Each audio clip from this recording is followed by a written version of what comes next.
శ్రీ గురుభ్యో నమః. శ్రీమాత్రే నమః.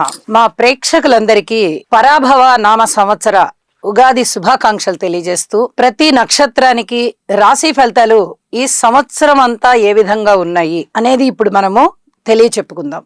ఏ నక్షత్రంలో పుట్టినా, ఏ పాదంలో పుట్టినా చింతించవలసిన అవసరం లేదు. చాలా మంది భయపడుతూ ఉంటారు.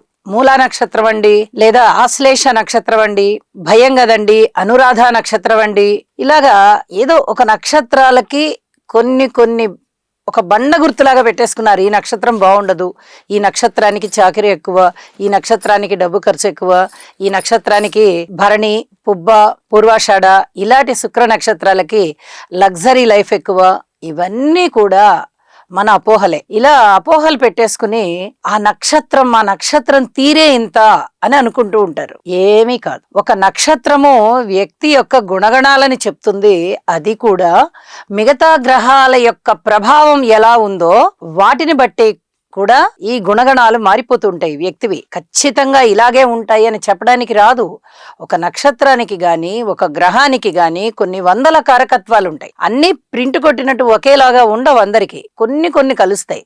మిగతా గ్రహాల యొక్క సమ్మేళనల వల్ల, దృష్టి వల్ల, యుతి వల్ల, స్థితి వల్ల, గోచార ప్రభావం వల్ల వాటి యొక్క కారకత్వాలు, వాటి యొక్క ఫలితాలు మారిపోతూ ఉంటాయి. కాబట్టి ఎవ్వరూ ఏ నక్షత్రం గురించి కూడా ఆందోళన పడద్దు. అలాగే ఈ నక్షత్రం మాది చాలా అద్భుతమైన నక్షత్రం అని చెప్పి ఎక్కువగా అతిగా ఆలోచించవద్దు. అన్ని నక్షత్రాలు మంచివే, అన్ని నక్షత్రాలకి మంచి ఫలితాలు ఉన్నట్లుగానే అన్ని నక్షత్రాలకి కూడా కొన్ని ఇబ్బందికరమైన ఫలితాలు ఉంటాయి. అలాంటి ఇబ్బందికరమైన ఫలితాలు ఉన్నప్పుడు మనని మనం సంయమనం చేసుకుంటూ భగవంతుణ్ణి ప్రార్థించుకుంటూ ఉన్నట్లయితే అన్ని రకాలుగాను మనిషి యొక్క జీవనం బాగుండి జీవించి ఉన్నన్నాళ్ళు కూడా వారి యొక్క మనుగడ బాగుంటుంది అని చెప్పి తెలియజేస్తూ, ఇప్పుడు మనము పరాభవ నామ సంవత్సర ఉగాది ప్రారంభం కాబట్టి ఈ రాశి ఫలితాలు తెలియచెప్పుకుందాము.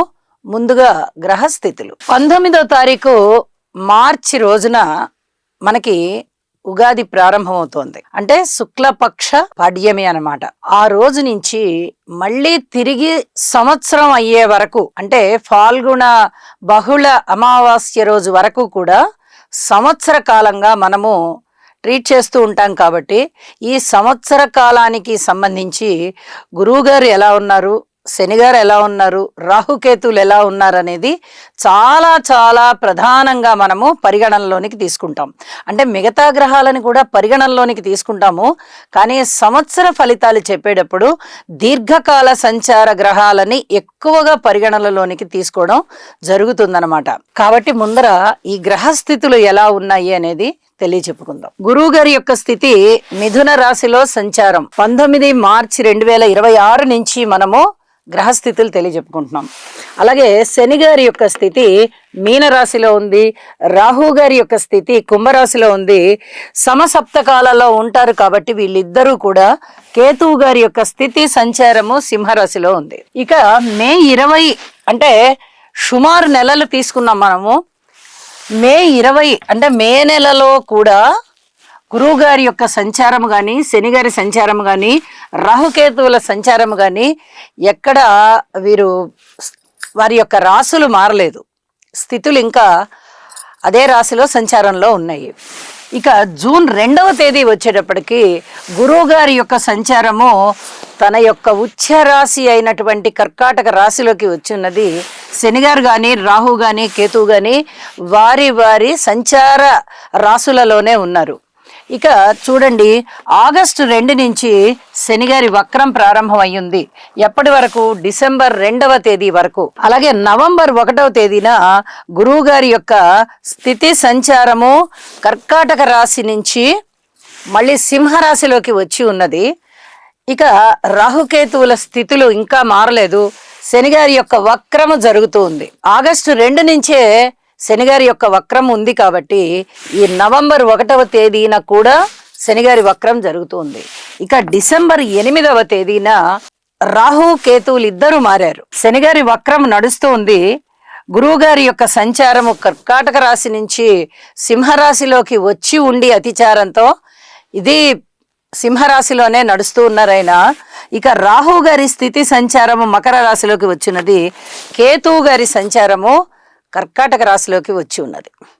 ఇలా ఎన్నాళ్ళు అంటే ఇప్పుడు దగ్గర నుంచి ఇంకా 1.5 సంవత్సరాల కాలం రాహుకేతువుల యొక్క సంచారము మారబోవడం లేదు. ఇక డిసెంబర్ 8వ తేదీన శనిగారి వక్రము తీరిపోయింది. ఎందువల్ల? డిసెంబర్ 2 వరకే కాబట్టి శనిగారి వక్రము. శనిగారు మళ్ళీ రుజు మార్గంలోకి వచ్చేసి ఉన్నారు. గురువు గారి యొక్క స్థితి సంచారము కర్కాటక రాశి నుంచి వచ్చి ఉన్న సింహరాశిలోకి అదే సంచారం జరుగుతుంది. రాహు మకర రాశిలోకి వచ్చి ఉన్నారు, కేతువు కర్కాటక రాశిలోకి వచ్చి ఉన్నారు. ఇక ఈ సంచార కాలాలు రాహుకేతువులవి 1.5 సంవత్సరాల కాలం ఉంటాయి. కాబట్టి ఇక వీరి గురించి మనము ఎక్కువ ఆలోచించనవసరం లేదు. గురువు గారు మళ్ళీ తిరిగి వక్రిస్తున్నారు. డిసెంబర్ 23న వక్రించిన వారు జనవరి 26 వరకు కర్కాటక రాశిలోకి వెళ్ళిపోతున్నారు. అక్కడి వరకు వక్రించి ఉండి మళ్ళీ తిరిగి కర్కాటక రాశిలోకి వెళ్ళిపోయి ఇక ఏప్రిల్ 7వ తేదీన తిరిగి ప్లవంగ నామ సంవత్సరం వచ్చేంత వరకు కూడా గురువుగారి యొక్క సంచారము కర్కాటక రాశిలోనే ఉన్నది. గ్రహస్థితులు ఈ విధంగా ఉండగా ఒక విశేషం ఏమిటి అంటే గురువుగారి యొక్క స్థితి సంచారము 3 సార్లు మారుతోంది. ఇది చెప్పదగినటువంటి సూచన అన్నమాట. ఫస్ట్ మిథున రాశిలో ఉన్నారు, తర్వాత కర్కాటక రాశిలోకి వెళ్ళారు, తరువాత మళ్ళీ సింహరాశిలోకి వచ్చి వక్రించి మళ్ళీ కర్కాటక రాశిలోకి వెళ్ళారు. అంటే 3 సార్లు మారారు. 4వసారి తిరిగి వారు మళ్ళీ యథాస్థానం తన యొక్క ఉచ్చులోకి వెళ్ళారు. ఈ విధంగా గురువుగారు 3-4 సార్లు మారి ఉన్నారు కాబట్టి చాలా మార్పులు ఉంటాయి ప్రతి వారికి. గురువుగారి యొక్క ఉచ్చక్షేత్రమైన కర్కాటక రాశిలో వారి యొక్క సంచారం ఉంటుంది కాబట్టి ఎక్కువ కాలం చాలా అద్భుతమైన ఫలితాలు ఇస్తారు. మిత్రక్షేత్రాలలో గాని స్వక్షేత్రంలో గాని గురువు అనేవారు చాలా పెద్ద శుభగ్రహం. ఇంత పెద్ద శుభగ్రహము ఆయన యొక్క ఉచ్చ రాశిలోకి వస్తున్నారంటే అడిగిన వారికి అడగని వారికి కూడా కోరికలు తీర్చేస్తారు. అవి ధర్మబద్ధమైన కోరికలు అయి ఉండాలి. ఇది మనం బాగా గుర్తుపెట్టుకొని ఎవరికైనా జాతకంలో గనక కాస్త గుణదోషాలు చాలా మందికి ఉంటాయి, అందరికీ అద్భుతంగానే ఉంటుందని చెప్పలేము. గుణదోషాలు ఉన్నట్టయితే గురునామస్మరణ చేయడము, అలాగే గురువు గారికి స్తోత్రాలు చేసుకోవడము, గురు సేవ చేయడము, ఆశ్రమాలకి సేవ చేయడము, ఇలాంటివి గనక చేసుకున్నట్టయితే జాతక దోషాలన్నీ తగ్గిపోతాయి అని చెప్తూ ఇక రాశి ఫలితాల్లోకి వెళ్దాము. మిథున రాశి. మిథున రాశి వారికి ఎంత అదృష్టవంతమైన కాలం నడుస్తూ ఉందంటే రాశిలోనే గురువుగారు సంవత్సర ప్రారంభంలోనే ఇది చాలా అత్యద్భుతమైన విశేషంగా చెప్పుకోవాలి. ఎందుకు? రాబోయేది ద్వితీయం, తరువాతి రాశి, అందులోకి గురువుగారు వచ్చేస్తున్నారు జూన్ 2వ తేదీన. ఎప్పటి వరకు ఉంటారు అక్కడ? నవంబర్ 1 వరకు ఉంటారు. ఇంచుమించుగా 8 నెలలు పూర్తి కాలం అక్కడ ఉంటున్నారు. అంటే రాశిలోనూ ద్వితీయంలోనూ కూడా చాలా చాలా అద్భుతమైన ఫలితాలు ఇస్తారు ఆయన. ద్వితీయంలో ఉచ్చలో ఉంటున్నారంటే అది మాటలైన విషయం కాదండి. ఎన్ని రకాలుగా ప్రతిభా పాఠవాలు పెరుగుతాయో మీకు అన్ని రకాలుగాను పెరుగుతాయి. మరి మిగతా గ్రహాల మాట ఏమిటండి అంటే శనిగారు దశమంలో ఉన్నారు. కర్మకారకుడు ఎప్పుడైతే ఉద్యోగ జీవితంలో ఉన్నారో మన అదృష్టం ఎలా ఉందో అక్కడ కనిపిస్తూ ఉంటుంది. ఎక్కువగా కష్టపడాల్సిన పరిస్థితి ఉంటుంది, దానికి తగ్గ ఫలితం ఉంటూ ఉంటుంది. అయితే అది ఎదుగు బొదుగు లేదా అంటే మీరు కాస్త సంతృప్తి పడే విధంగా ఉంటుంది, కానీ చాలా గొప్పగా ఉంది అనేటట్టుగాను ఉండదు, అలా అని తీసిపారేసినట్టుగాను ఉండదు. అంటే ఇక్కడ గురువుగారు ఇచ్చేటటువంటి తృప్తి ఏ విధంగా ఉంటుందంటే అన్ని విషయాలలోనూ ఉద్యోగ జీవితం కానీ, వ్యాపార జీవితం కానీ, లేదా వివాహ జీవితం కానీ ఇవన్నీ కూడా సంతృప్తికరంగా సాగుతున్నాయి కదా, మనం ఎందుకు ఆశపడాలి అనే విధంగా ఉంటాయి. వివాహం కాని వారికి వివాహం అవుతుంది, వివాహం అయిన వారికి సంతానం ఏర్పడుతుంది, ప్రథమ సంతానం ఉన్న వారికి ద్వితీయ సంతానం ఏర్పడేటటువంటి అవకాశం కూడా ఉంది. అంటే కుటుంబం కూడా ఎక్స్పాండ్ అయ్యేటటువంటి అవకాశం అన్నమాట. ద్వితీయంలో గురువుగారి సంచారం అంత అద్భుతమైనది. అన్నీ ఇస్తారు ఆయన. ఆదాయం ఇస్తారు, కీర్తి ప్రతిష్టలు ఇస్తారు, సంతానాన్ని ఇస్తారు, చక్కటి గృహాన్ని ఇస్తారు, స్వగృహాన్ని ఇస్తారు. అలాగే ఇంకా ఏమన్నా 2-3 రకాలుగా ఆదాయం పెరగడానికి అవకాశం ఉంది. మిథున రాశి వారికి బంధుమిత్రుల ఆదరణ చాలా చాలా బాగుంటుంది. సహాయ సహకారాలు ఉంటాయి, అన్నదమ్ముల సహాయ సహకారాలు ఉంటాయి. ఈ తృతీయ స్థానంలో ఉన్నటువంటి కేతువు గురించి మనం ఇంకా ఏమాత్రం డౌట్ పడక్కర్లా, చాలా అద్భుతమైన ఫలితాలు ఇస్తూ వెళ్తారనమాట ఆయన.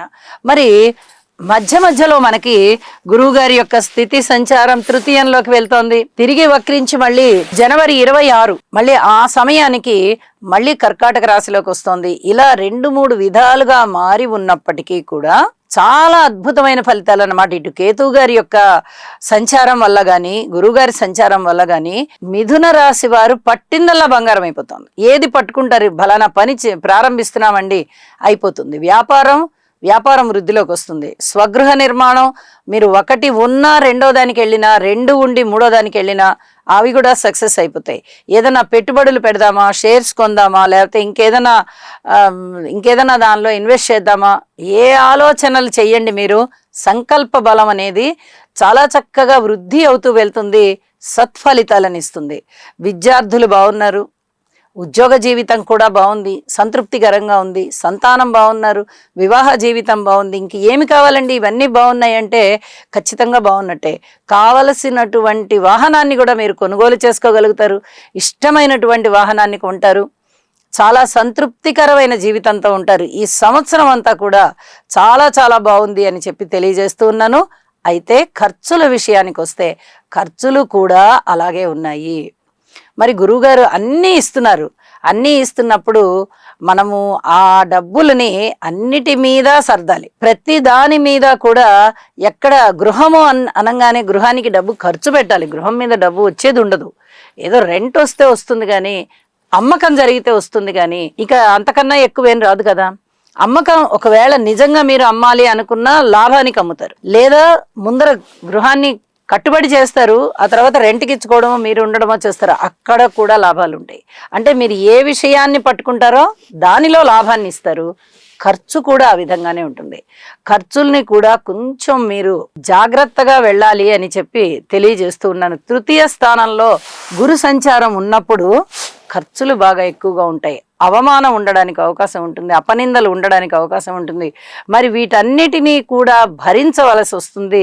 ఒక్కొక్కసారి ధనము కూడా ఖర్చు పెట్టవలసి వస్తుంది. ఒకళ్ళ మాటకి భయపడో, ఒకళ్ళ చేతకి భయపడో, వద్దులే ఎంతో అంతో డబ్బిచ్చి వదిలిచ్చేసుకుందాం, వీళ్ళు ఏదో ఒక మాట అనే రకాలు, మన చుట్టూరానే ఉంటారు వీళ్ళు, మన వదిలిపెట్టి వెళ్ళరు అనేలాంటి ఆలోచనలు అప్పుడు మీకు వస్తాయి. దీనికి సంబంధించి కొన్ని రకాల జాగ్రత్తలు తీసుకోండి, పొదుపు పాటించడానికి ప్రయత్నం చేయండి, ప్రణాళికలు సిద్ధం చేసుకోండి. రాహు గారి యొక్క సంచారము డిసెంబర్ 8న మనకి అష్టమ స్థానంలోకి వస్తుంది. ఇప్పటి వరకు నవమంలో ఉన్నారు గురువు గారు, ఇప్పుడు అష్టమంలోకి వస్తున్నారు. చిన్నపాటి ఇబ్బందులు అయితే ఉంటాయి, ఉద్దాన పతనాలు ఉంటాయి. ఇది బాగా గుర్తుపెట్టుకోవాలి. ఉన్నట్టుగా ఉండి ధనాన్ని ఎక్కువగా ఇస్తుంది రాహుగ్రహం అష్టమంలో, ఉన్నట్టుగా ఉండి కింద పడేస్తుంది. పెట్టుబడులు పెట్టే విషయంలో మటుకు చాలా జాగ్రత్తగా ఉండాలి. డిసెంబర్ 8 వరకు కూడా మీకు నవమ స్థానంలో ఉన్నారు కాబట్టి అంత భయపడాల్సిన పని లేదు. ఇప్పుడు అష్టమంలోకి వచ్చేస్తున్నారు ఆ రోజు దగ్గర నుంచి, కాబట్టి పెట్టుబడులు పెట్టే విషయంలో మటుకు జాగ్రత్తలు తీసుకోండి అని చెప్పి మరీ తెలియజేస్తూ ఉన్నాను. అన్ని రకాల శుభకరమైనటువంటి ఫలితాలు ఉన్నాయి కాబట్టి ప్రతి విషయంలోనూ జాగ్రత్తగా ఉంటూ ఆలోచించుకుంటూ వెళ్ళినట్టయితే అద్భుతమైన ఫలితాలు మీ సొంతం. అలాగే తల్లిదండ్రుల్ని సేవించండి, పెద్దల్ని గౌరవించండి, గురువులకి సేవ చేయండి. ఇది ప్రత్యేకంగా చెప్పదగ్గ సూచన మిథున రాశి వారికి అని చెప్పి తెలియజేస్తూ శుభం.